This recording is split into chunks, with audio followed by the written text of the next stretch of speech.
नमस्कार, आप देख रहे हैं महाभारत। आपके साथ मैं हूं सुजाता कुकरेती और आज महाभारत में हम भी एक महाभारत की शुरुआत करेंगे। एक युद्ध के उद्घोष करेंगे। युद्ध जो वहशी सोच के खिलाफ है, युद्ध जो दरिंदगी के खिलाफ है, युद्ध उस सोच के खिलाफ जो लड़कियों को यह बताता है कि वो क्या पहने क्या ना पहने, किस समय पर घर से निकले किस समय पर घर से ना निकले। ये सोच बंद होनी चाहिए और इसीलिए आज एक उद्घोष महाभारत में मेरी आवाज से आज आप अपनी आवाज मिलाइए। ये रिपोर्ट देखिए और फिर इस उद्घोष में मेरे साथ आइए।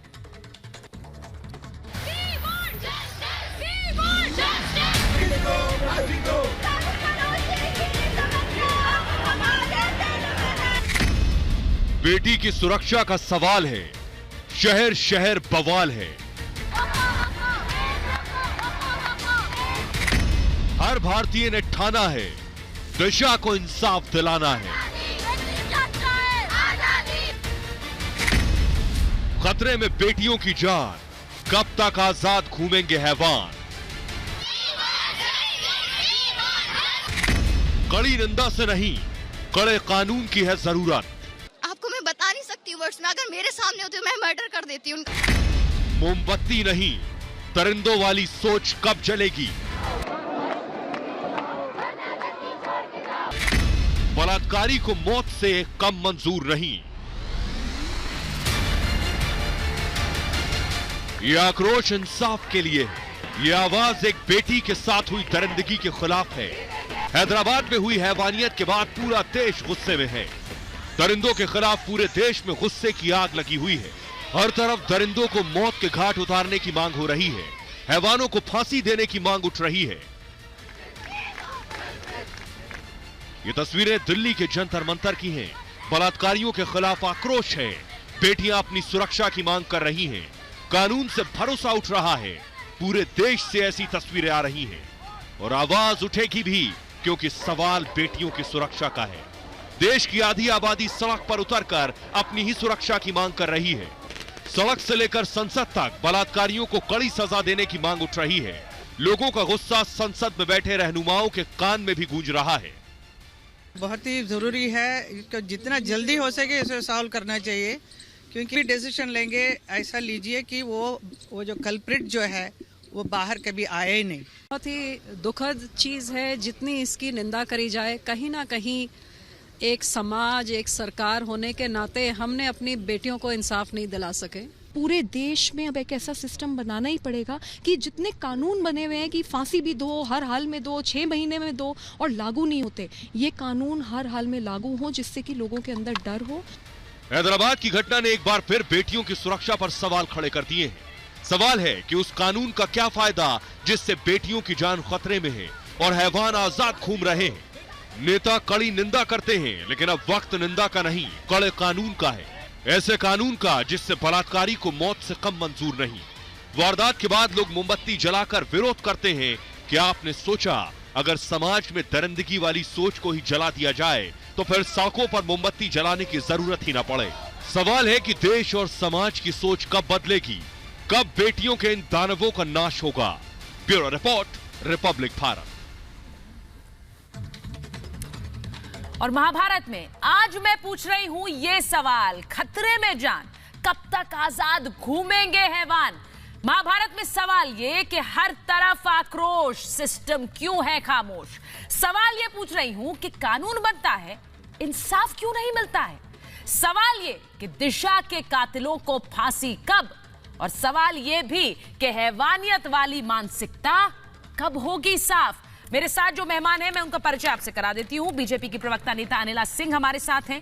हमारे साथ सेंटर फॉर सोशल रिसर्च की डायरेक्टर रंजना कुमारी जुड़ रही हैं। हमारे साथ सुप्रीम कोर्ट से वरिष्ठ वकील रेखा अग्रवाल जुड़ रही हैं। हमारे साथ फॉर्मर एसीपी वेद भूषण साहब हैं। हमारे साथ सोशल एक्टिविस्ट अंबर जैदी हैं और साथ ही सोशल एक्टिविस्ट शबनम खान मेरे साथ हैं। बहुत बहुत स्वागत है आप सबका। मैं शुरुआत कर रही हूं अनिला जी आपसे और रंजना जी आपसे। ये निर्भया कांड के बाद मैं सड़क पर उतरी, आप सड़क पर उतरे, हम सब आवाज बुलंद कर रहे थे, आवाज एक कर रहे थे, लेकिन उस सब के बाद भी क्या आज मुझे दगा हुआ महसूस नहीं करना चाहिए सिफर है नतीजा, सिफर। रंजना जी पहले आप, फिर अनिला जी। नहीं, देखिए बिल्कुल सही कह रही हैं आप, और मैं बिल्कुल सहमत हूं कि ये सिर्फ तरह तरह की नारेबाजी करने से फांसी लगा दो तो फांसी इतने 6 साल 7 साल 8 साल में किसको फांसी लगा दी। कानून बदला गया उसके बावजूद कि जो बच्चों के साथ रेप होगा उनको फांसी लगा देंगे, किसी को नहीं। अरे वो तो छोड़ दीजिए, जो सजा जो इस अभी मुकर्रर की जा सकती है वो सजा भी नहीं मिली। निर्भया के समय से लेके आज तक हम लोग उनके परिवार की मदद भी कर रहे हैं, और हर 16 दिसंबर को हम लोग बहुत बड़ी मीटिंग भी करते हैं दिल्ली में, जहां उनको सब समाज को याद दिलाते हैं। लेकिन सबसे बड़ा प्रश्न आज रेप कल्चर पर उठाया जाना चाहिए। ये जो रेप कल्चर है जिसमें कि महिला को ही दोषी माना जाएगा, इस केस में भी वहां की पुलिस ने पहले जुरिस्डिक्शन का सवाल उठाया और कोई एफआईआर लिखने को तैयार नहीं था।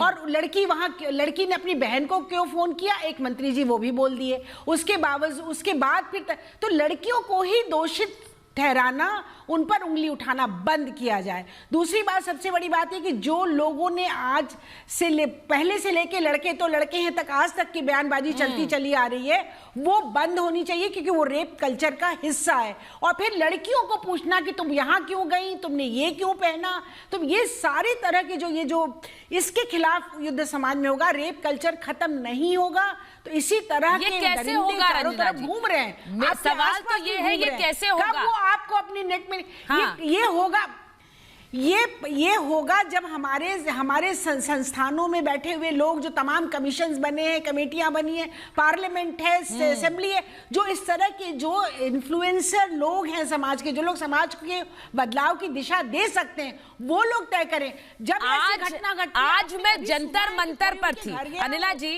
आज मैं जंतर मंतर पर थी और वहां पर एक आवाज ऐसी उठी कि वो माए वहां पर खुद माए कहे कि अगर हमारा बेटा इस तरह का जघन्य अपराध करता है तो उसे फांसी पर लटका देना चाहिए। ये आवाज घर के अंदर से उठनी चाहिए। ये आवाजें उठाना आसान नहीं है, लेकिन अपने बच्चों को सजा एक मां दे सकती है, एक बहन दे सकती है, एक बेटी दे सकती है। अनिला जी, देखिए, ऐसा है कि आपने अभी जंतर मंतर का यहाँ पर विषय उठाया और आपने बताया कि इस प्रकार की भावनाएं आपने सुनी कि माएँ ये कह रही हैं कि अगर इस प्रकार का कोई कुकर्म उनका बेटा करता है तो उनको कड़ी से कड़ी सजा, चाहे जैसे एक आरोपी की मां ने ये भी कहा कि हम चाहते हैं कि हमारे बेटों को भी जला दिया जाए। मैं भी एक बेटी की मां हूं। मैं यहाँ पर एक बात ये कहती हूं कि ये मौका ही नहीं आएगा अगर आप जो है बेटे और बेटी में फर्क करना बंद कर देंगे। ये मौका ही नहीं आएगा आपको ये कहने का कि मेरे बेटे को भी जला दो, अगर आप अपने बेटे को ये संस्कार दें कि जैसे तुम अपनी माँ से प्यार करते हो, अपनी बहन से प्यार करते हो, ये भी किसी की माँ और बहन और बेटी हैं।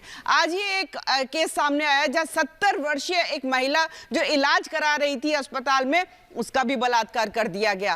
तो चाहे वो 8 महीने की बच्ची है, चाहे वो 80 वर्ष की महिला है, वृद्ध महिला है, और चाहे इस प्रकार की आज की आधुनिक महिला जो डॉक्टर रेड्डी थी, उनका जो बलात्कार हो रहा है, तो कहीं ना कहीं हम मानसिकता पे प्रश्न उठाते हैं।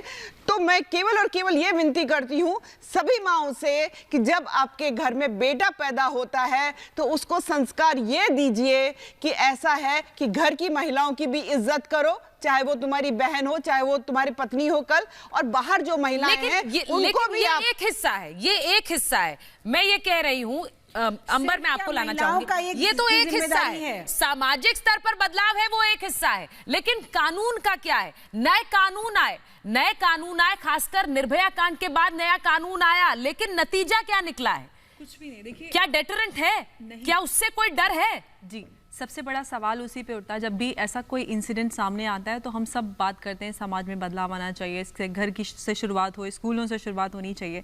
वो सारी चीज़ें हो रही हैं और धीरे धीरे एक जनरेशन को चेंज करने के लिए 20 साल लगते हैं और काफ़ी कुछ बदल भी रहा है। लेकिन हमारे इंस्टीट्यूशंस, हमारा सिस्टम क्या कर रहा है? बहुत कानूनों में बदलाव हुआ, निर्भया के बाद भी कुछ बदलाव हुए, लेकिन इम्प्लीमेंटेशन क्या हुआ है? जब तक पॉलिटिकल विल पावर इस चीज़ को लेकर एकदम सतर्क और एकदम हम एक तरफ एक कड़ा होकर नहीं रहेंगे, तब भी ये ब्लेम गेम स्टार्ट रहता है कि ये जुडिशरी का, ये पुलिस का है, ये स्टेट का है, ये सेंटर का है और ये हमारे डिपार्टमेंट में नहीं आता। जब तक हमारे देश में जितने भी हमारे संसद में ही अभी देखिए 30% महिला रिप्रेजेंटेटिव्स हैं, वहां से कोई सवाल जैसा उठना चाहिए था इस चीज पे वहां से उठा नहीं, अपनी नहीं उठाए। बरखा शुक्ला सिंह हमारे साथ जुड़ गई हैं। बरखा शुक्ला सिंह हमारे साथ जुड़ गई हैं। बरखा जी, आवाज तो संसद से उठनी चाहिए। संसद में जो महिलाएं हैं, जब मैं उन्हें चुनकर भेजती हूं, जब आप चुनकर भेजती हैं, तो हम चाहते हैं कि वो महिलाएं हमारी आवाज उठाएं। लेकिन सिर्फ आंसू बहाने से आपकी आंखें छलक जाएंगी, उससे क्या होगा? जघन्य अपराध कैसे रुकेंगे? उनके लिए कानून बनाना आपका काम है, वो कैसे होगा? बरखा जी। बिल्कुल ठीक कह रहे हैं आप। देखिए, हम सब कहीं ना कहीं, हम सब महिलाओं को, वो चाहे किसी भी पार्टी की महिलाएं हों, होता क्या है, जब कोई ऐसा केस होता है तो हम सब आके टीवी पे बैठ जाते हैं और अपनी अपनी बातें कहना, बहस करना शुरू कर देते हैं। लेकिन होना ये चाहिए कि कायदे से बियॉन्ड द पार्टी लाइन औरत एक है। अगर आज हम औरत, सारे भारत की औरतें, हम ये तय कर ले कि हमें इसके रेप के खिलाफ, इन चीजों के खिलाफ लड़ना है, हम सब एक होके सड़क पे आ जाएं और ये दृढ़ कर ले कि हम इसको रोकेंगे। मैं आपसे वादा करती हूँ कि ये रुकेगा और जरूर रुकेगा। लेकिन होता क्या है कि जब कोई घटना होती है, कभी हैदराबाद में होती है, कभी वो तमिलनाडु में होती है, कभी बीकानेर में होती है, तो वो कहेंगे साहब वो तो सरकार वहाँ उनकी है, वहाँ सरकार उनकी है, वहाँ। ये सरकारों के नाम गिलाना, ब्लेम गेम करना, ये सब चीजें बंद हो जानी चाहिए। लेकिन क्या उनमें हमारा तकलीफ है? आज जो जंतर मंतर में हो रहा है, वो क्या हो रहा है? राजनीतिकरण हो रहा है ना, सब एक है। नहीं, इसी राजनीतिकरण पर तो हम सवाल उठा रहे हैं। वो दिल्ली इसी राजनीतिकरण पर सवाल है। डीसीडब्ल्यू की वो अध्यक्ष हैं, वो ये सवाल नहीं उठाती हैं। मैं आपसे, अनिला जी, दिल्ली में बलात्कार कम हुए कि नहीं हुए तो आप धरना प्रदर्शन में नहीं बैठेंगी। हैदराबाद का जो केस है उसके लिए दिल्ली की जो ये अध्यक्षा हैं स्वाति, ये बैठी हुई है धरने प्रदर्शन पे। मैं आपको आंकड़े बता देती हूँ कि दिल्ली में बलात्कार कम हुए कि नहीं हुए? जी नहीं हुए। ऐसा है, लेना चाहते हैं। मेरी बात सुनिए। पॉस्को एक्ट जो है, जो इसमें कैपिटल पनिशमेंट आई, वो मेरे एफर्ट्स की वजह से आई। पर मैं ये क्यों सोचूं कि ये श्रेय की लड़ाई, प्रधानमंत्री जी मैं क्यों सोचूं कि ये श्रेय की लड़ाई बिल्कुल गलत है। मैं ये क्यों कहूं कि ये श्रेय की लड़ाई है? मैं क्यों ना कहूं कि ये लड़ाई है? ये सिर्फ लड़ाई है महिला अस्मिता की, और उस लड़ाई में हम सब साथ हो। शबनम खान, ये लड़ाई है। मैं इसको राजनीति से परे देखना चाहती हूँ, मैं इसे राजनीतिक दलों से परे देखना चाहती हूँ। ये एक लड़ाई है, उसमें मैं साथ है, मैं खड़ी हूँ, अंबर खड़ी है, आप खड़ी हैं, अनिला जी खड़ी हैं। क्यों नहीं खड़ी है? और क्यों ना वेदभूषण जी भी उसमें साथ खड़े हो? सिर्फ महिलाएं क्यों? शबनम जी। सुचारिता जी, ये तो जब भी दामनी के बार पे आप और हमने कितनी आवाज उठाई, पूरे देश ने राष्ट्रपति भवन तक की नींव हिलाने का काम किया था, तब ये लोग जागे थे। आज भी आप देख रही हैं कि संसद में जिन्हें हमने चुन चुन के बिठा रखा है, वो सब मौन हैं और आप और हम फिर सड़कों पर हैं। मतलब सारी जिम्मेदारी देश की जनता की और महिलाओं की खुद की। महिलाएं खुद ही जूडो कराटे सीख कर आए, महिलाएं खुद ही बचपन से ये सीख कर आए मेंटली स्ट्रांग होकर आए। महिलाएं खुद ही सोचें कि 9 बजे मैं स्ट्रांग हो गई हूं, मैं खुद ही आ जा सकती हूं। आप क्या सोचेंगे जनाब? आपको किस लिए चुन चुन कर बिठाते हैं हम लोग? सरकार को इसीलिए चुन के बिठाते हैं, अपना MP MLA काउंसलर इसीलिए भेजते हैं ताकि वो हमारी आवाज बने, और संसद तक जो हमारी आवाज नहीं पहुंच पाती, मीडिया उसको पहुंचाने का काम करता है और सांसद उसको उठाए। लेकिन यहाँ तो सांसद मौन है। महिलाओं में भी आप देखिए, चलिए स्वाति मालीवाल को, चलिए वो राजनीति के लिए ही सही बैठी तो सही, बाकी सब औरतें कहाँ हैं? सांसद कहाँ है? सब कहाँ है? MLA जो चुनी गई है, बाकी सब काउंसलर कहाँ है? महिलाएं। तो ये सब तो सिर्फ रोटी खाएंगे बैठकर मजे से, और आप कैमरा लेकर जाती हैं ना, तभी इनके आंसू छलकते हैं। घर में आप इनके आंसू नहीं देखेंगी। ये जब आप कैमरा लेके जाती है ना जी, वो जो बलात्कार हो गया उसके ऊपर बताइए, तब ये 2 आंसू बहा के कहती हैं, अरे उसको जला दो, इसको मार दो। आप आप हर वक्त समय पर वेदभूषण जी, आप हंस क्यों रहे हैं? वेदभूषण जी, मुझे कोई कारण नहीं नजर आ रहा मुस्कुराहट का। मैं हंस रहा हूँ, ये जो हमारा सिस्टम, ये कानून बिल्कुल लाचार हो चुका है। आपका कानून जिसको आप बता रहे हैं कि निर्भया के बाद बहुत बड़ा कानून था, पुलिस हमेशा सवालों के निशान में रही है, आज भी है, पहले भी थी और आगे भी रहेगी।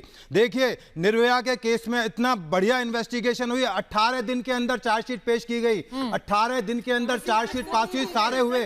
और सुने तो सही, आज भी फांसी नहीं है। इस पे तो मैं आ रहा हूँ, यही तो मैं बता रहा हूँ, कानून फेल हो चुका है।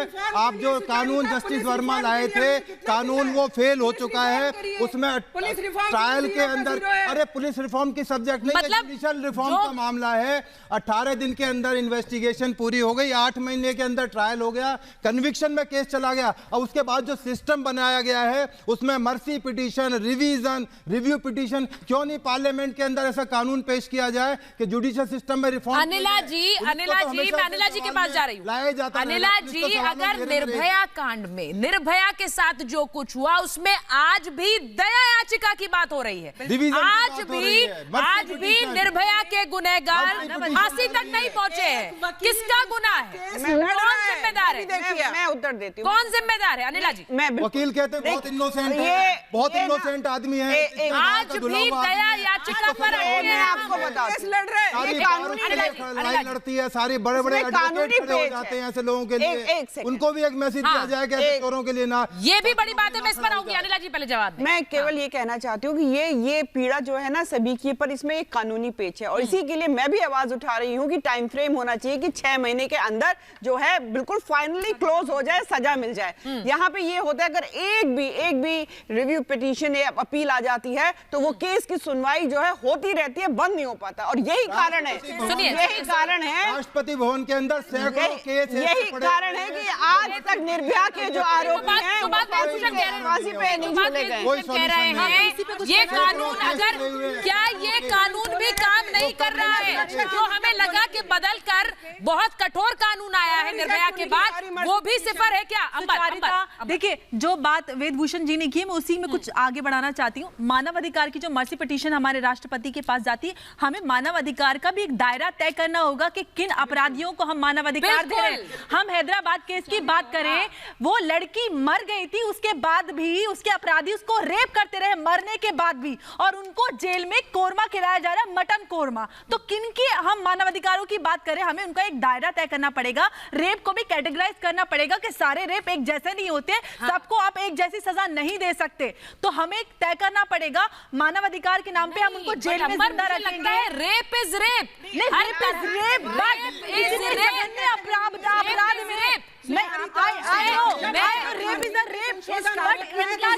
सुझाव देना चाहती हूँ।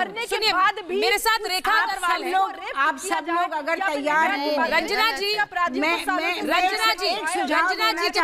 एक मिनट, सुझाव देना चाहती हूँ। बड़ी बात यह है कि क्यों कोई कानूनी मदद मिले ऐसे दरिंदों को, क्यों ना कहा जाए कि ऐसे लोगों के लिए कोई वकील नहीं होगा, कोई कानूनी मदद नहीं मिलेगी। जो इस तरह की दरिंदगी करते हैं उनको बचाने के लिए कोई सामने नहीं आएगा। रंजना जी,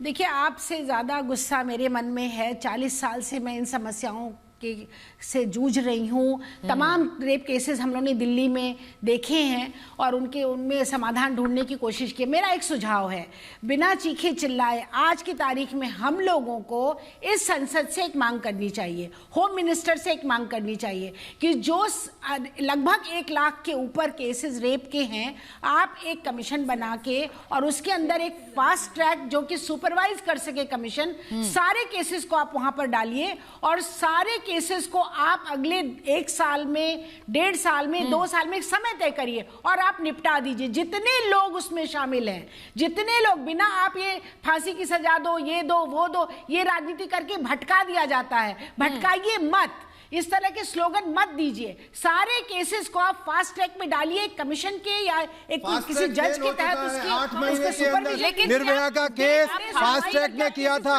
निर्भया का केस फास्ट ट्रैक में किया था, 8 महीने में कन्विक्ट कर दिया था निर्भया के अपराधियों को। तो फास्ट ट्रैक का कोर्ट का क्या फायदा हुआ? वो बाद में रिव्यू पिटीशन, मर्सी पिटीशन, मेरी बात सुनिए ना, फास्ट ट्रैक का फायदा तब होगा, फास्ट ट्रैक का फायदा। रेखा अग्रवाल हमारे साथ है। रेखा अग्रवाल, वरिष्ठ वकील हैं सुप्रीम कोर्ट में। रेखा जी, क्या ये मुमकिन है जो बात रंजना जी कह रही हैं, जो रेप के केसेस हैं जिसमें दरिंदगी हुई, वहशीपन सामने आया, उनका निपटारा हो, उन्हें सामने लाया जाए? और मैं एक और कदम आगे बढ़ती हूँ, क्यों ना ऐसे लोगों की पब्लिक शेमिंग हो? देखिए, क्यों ना हो, हम क्यों नहीं फ्रंट पेज पर दिखाए ये है वो दरिंदा, इसने किया, इनकी हिम्मत थी इस तरह की जघन्य अपराध करने की। रेखा जी,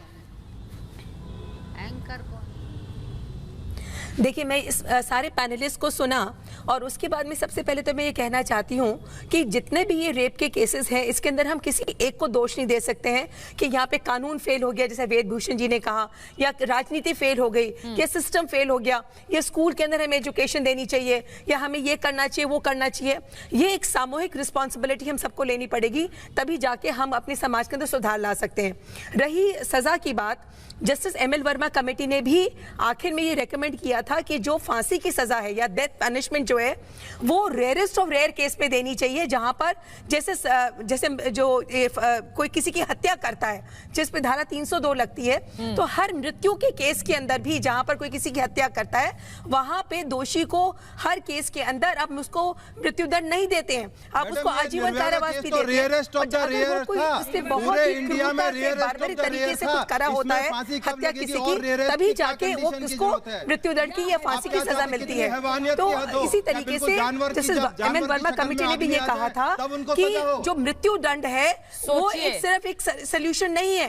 मृत्यु दंड देने से ऐसा नहीं है कि बलात्कार के केसेस खत्म हो जाएंगे, क्योंकि मृत्यु दंड देने से ऐसा नहीं है कि खत्म हो गए। उसी तरीके से सुनिए रेखा जी यहाँ आवाज इसलिए उठ रही है जहाँ पे बहुत ही बार्बरिक तरीके से करा गया हो, वहाँ पर हो सकता है कि हमारे कानून को फांसी की सजा देनी चाहिए। रेखा जी, आप किसे रेयरेस्ट ऑफ रेयर कहेंगी? अपील और रिव्यू पिटीशंस के अंदर एक सीमा बांधनी चाहिए। जिस पर बीतती है वो जानता है, वो जानता है और उसका परिवार जानता है। प्रजातंत्र देश, क्या ये एक नई बहस नहीं शुरू हो जाएगी? रेयरेस्ट ऑफ रेयर पर बीतती है, मैं बिल्कुल मानती हूँ। रेयरेस्ट ऑफ रेयर क्या है? एक 2 साल की बच्ची के साथ बलात्कार हो, क्या बड़ा शक्ति जो है, क्या हम उसे लेसर क्राइम कहेंगे? विधान है, अगर इस नहीं होगा तो ये जंगल राज हो जाएगा। क्या रेप और गैंग रेप में फर्क कर हम कहेंगे one is lesser crime? Taliban देश की तरह नहीं है कि किसी का हाथ काट दे, किसी का कान काट दे। कौन सा कठोर दंडी दे दिया? क्या खिला रहे हो मुर्गा बिरयानी? बरखा जी, क्या कोई लेसर क्राइम है? क्या मैं कहूँ इनमें से कोई लेसर क्राइम है? ऐसा मैं कह सकती हूँ? क्या भी नहीं मिल रही है लेसर और सीरियस क्राइम? क्या मैं यहाँ बोल सकती हूँ? होगा ना, अभी तो कोई सजा भी नहीं मिल रही है। रेखा जी, मैं आ रही हूँ आपके पास। इस तरह की बहस का कोई फायदा नहीं है। तो आपकी चॉइस है, कोई सजा ना देने से लेके पहले बरखा जी पहले, फिर रंजना जी आप लोग जी।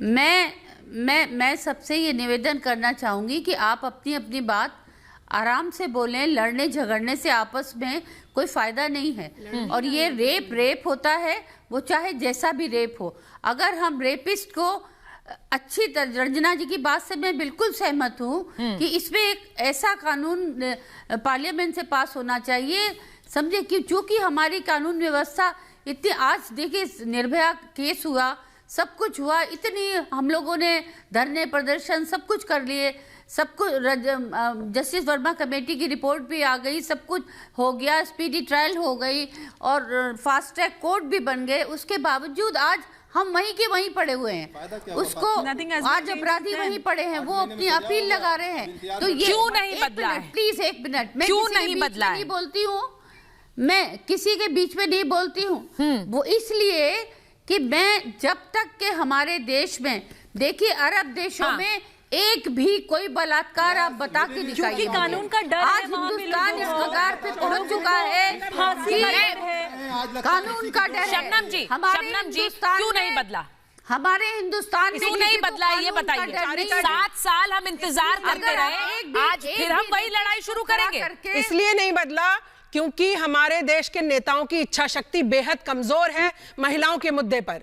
जब भी हम बात करते हैं, जब कोई बड़ी घटना घटेगी तब सबकी इच्छा शक्ति मजबूत नजर आएगी और मुझे लगता है कि वो सबकी बात तो पूरा देश बदल जाएगा। इंतजार कर रहे हैं, इंतजार कर रहे हैं। इसका रास्ता केवल पार्लियामेंट होके जाता है, केवल इसका रास्ता जब 370 खत्म हो सकती है, राम मंदिर बन सकता है, पार्लियामेंट में क्यों नहीं के बारे में आज रात को बैठ के कोई कानून ऐसा की सुविधा नहीं दी जाएगी, क्यों नहीं पार्लियामेंट सेशन चले, क्यों नहीं सुप्रीम कोर्ट आज रात को ओपन होकर ट्रायल हो इस केस का।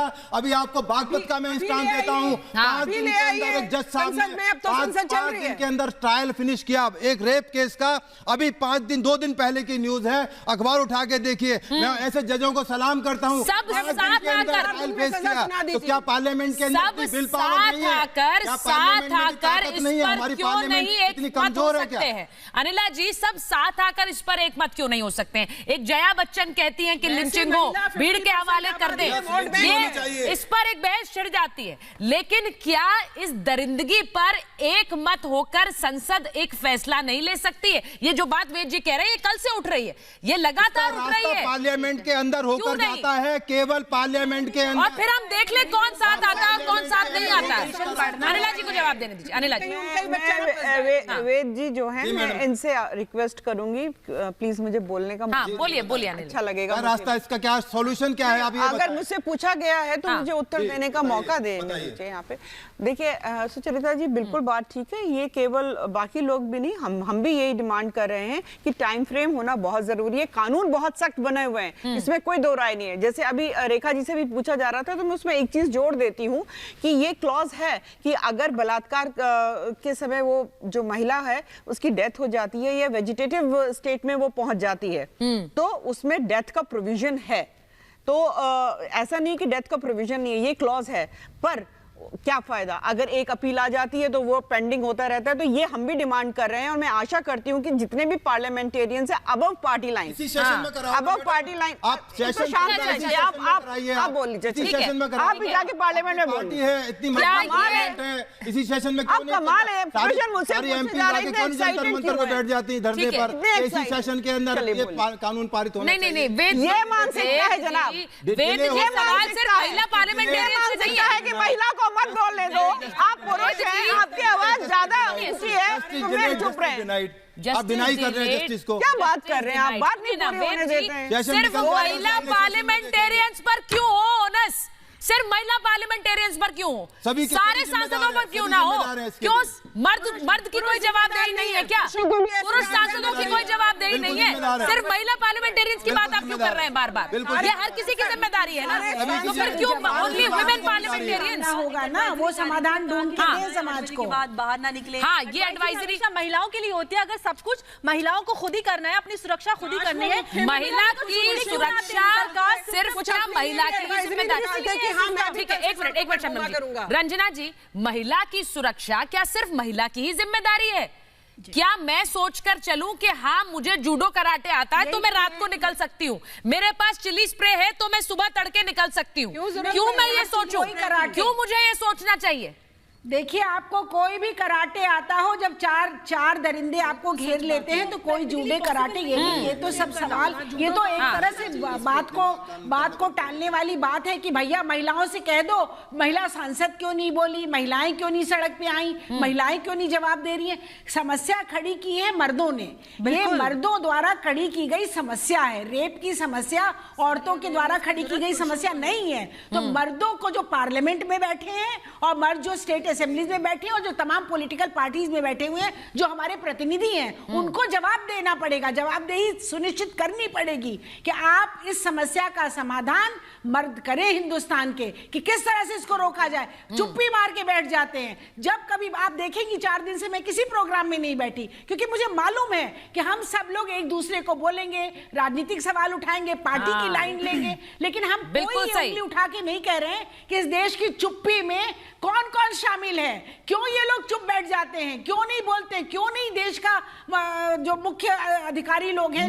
मेरी कोशिश ये है रंजना जी कि आज आपकी आवाज में मेरी आवाज शामिल हो, अनिला जी की आवाज शामिल हो, अंबर की, शबनम की, और वहीं वेद जी की भी आवाज शामिल हो।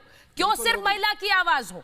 हम सबकी आवाजें एक हो, यही तो कोशिश है आज। तमाम समाज की जिम्मेदारी है। जितने चैनल पर हम और आप advocate judicial officers, court, parliament, तमाम की जिम्मेदारी है। अकेले किसी की अकाउंटेबिलिटी फिक्स नहीं की जा सकती। All are responsible for all that. लेकिन रेखा जी, नहीं, ये औरतों द्वारा खड़ी की गई समस्या नहीं है। औरतों समस्या को से जूझ रही है। ये औरतों द्वारा खड़ी की गई समस्या नहीं है समाज में। ये जिम्मेदारी माँ पे डाल दी आपने। ये जिम्मेदारी आपने कहा कि माँ कह रही है कि डाल दो मौत, और आप जब महिला सांसदों पे डाल रहे हैं। इतने सांसद बैठे थे, आपने किसी का मुंह खोलते हुए देखा? आपने किसी भी सांसद को, पुरुष सांसद को इस पर बोलते देखा? रेखा जी, किसी को देखा जो जाके वहाँ कहे कि हाँ मैं तेलंगाना जा रहा हूँ, मैं तेलंगाना जा रहा हूँ और मैं देखूंगा दंड नहीं, पुलिस से क्यों मृत्यु दंड नहीं, क्यों भीड़ का इंसाफ नहीं, ये सवाल मैं पूछ रही हूं। लेकिन मैं पहले चलूंगी गौरव के पास। हमारे सहयोगी गौरव जंतर मंतर से जुड़ रहे हैं हमारे साथ, क्योंकि वहां जंतर मंतर पर स्वाति मालीवाल धरने पर बैठी थी और वहां पर जो तस्वीरें आपको दिखा रहे हैं, देखिए वहां जंतर मंतर पर धरने पर स्वाति मालीवाल बैठी हुई हैं, लेकिन वहां अब उन्हें वहां धरने से उठने के लिए कहा जा रहा है। गौरव, अगर आप हमें वहां से तस्वीरें दिखा पाए, क्योंकि बड़ी संख्या में दोपहर में वहां पर लड़कियां, महिलाएं जुटी थी, मैं खुद वहां थी, लेकिन इस वक्त की तस्वीर क्या है?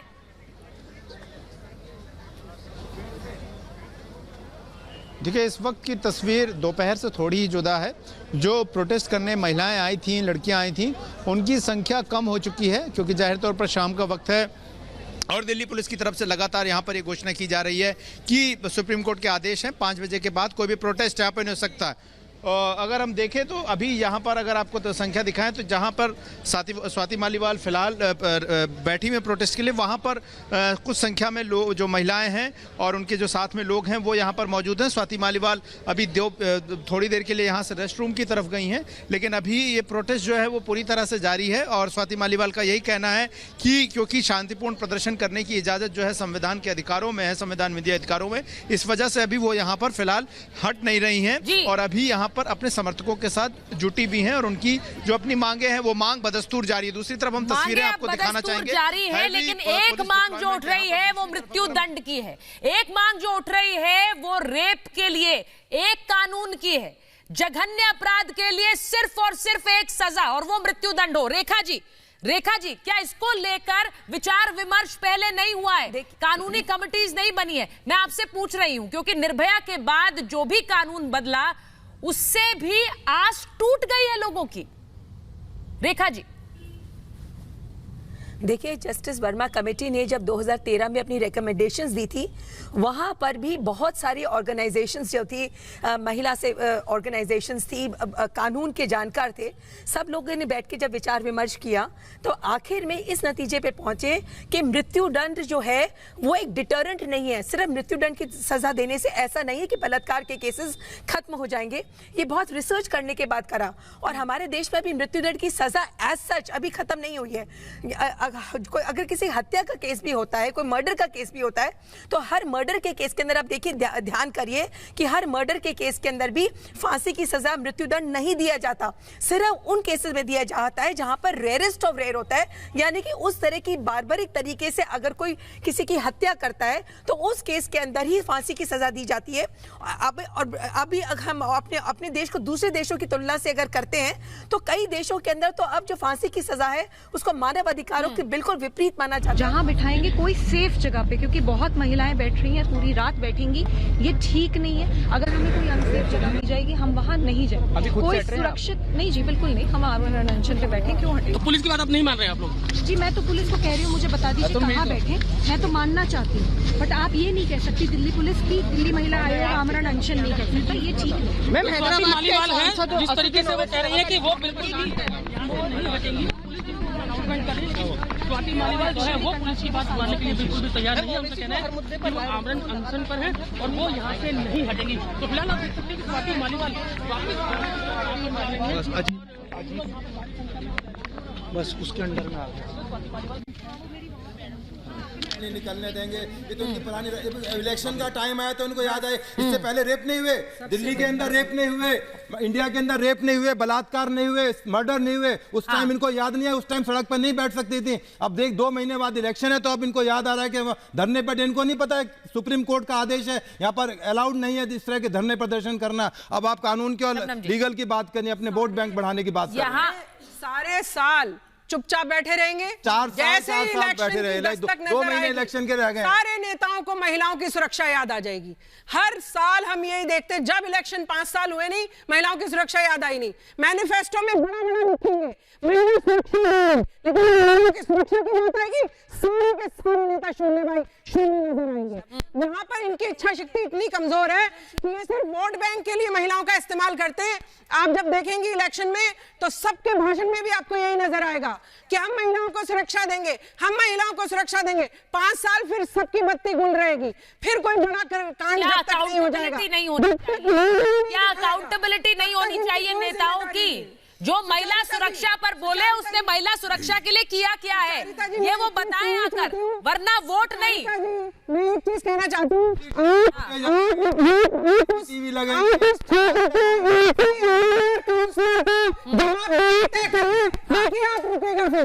नेताओं की बदमाशी चलती है सारे क्षेत्र में। अंबर हम हमेशा मैं अभी थोड़ी देर पहले आपसे बात कर रही थी कि 7 साल पहले निर्भया की जो घटना हुई उसके दौरान भी हम यही बात कर रहे थे, और अब हम 7 साल बाद वही है। कहाँ चले थे, कहाँ पहुंचे हैं? उड़ीसा में एक वारदात हुई है जहाँ पे एक महिला का एक पुलिसकर्मी ने रेप किया है, तो हम वो जगह बता दें कि जहाँ पे महिलाएं सेफ हैं, और वो उम्र बता दें जिस उम्र की महिलाएं सेफ है। तो हम चाहे उम्र की आप बंधन हो या सीमा हो, 2 साल जगह हो या कोई टाइम ड्यूरेशन हो कि इस टाइम के बाद सजा मिल जाएगी या बदल जाएगा, इसकी शुरुआत हमारे सिस्टम को करनी पड़ेगी। हमें उन अपराधियों को टेरराइज करना पड़ेगा कि भाई अगर आपने रेप किया तो बार-बार कह रही हूं मौत हो सकती है। जो डर आपके मेरे अंदर है कि अगर मैं बाहर जाऊंगी तो मेरे साथ कुछ गलत हो सकता है, तो वो डर मेरे अंदर ऐसा 7 साल से सभी कार्यक्रमों में यही बातें हो रही हैं। 7 साल से यही मुद्दे उठाए जा रहे हैं, यही बातें कही जा रही हैं, फांसी दो, ये करो वो करो ये, लेकिन हम लोगों ने कहीं कुछ भी आगे नहीं बढ़ा क्योंकि जवाबदेही नहीं तय हुई है। जवाबदेही तय करनी पड़ेगी, अकाउंटेबिलिटी।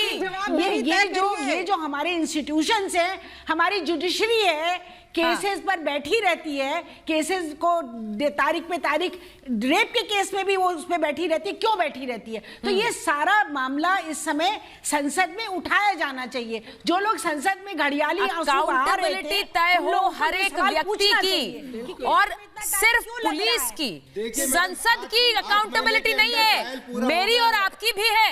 मेरी और आपकी भी अकाउंटेबिलिटी है कि हमने क्या किया है इस समाज को और सुरक्षित बनाने के लिए, वो भी अकाउंटेबिलिटी है। हर एक व्यक्ति अगर अपनी जिम्मेदारी खुद बांध ले और आगे जाकर 10 और लोगों को भी वो जिम्मेदारी समझाए तो शायद हम 2 कदम आगे बढ़ पाएंगे। महाभारत में आज इतना ही। बहुत बहुत धन्यवाद।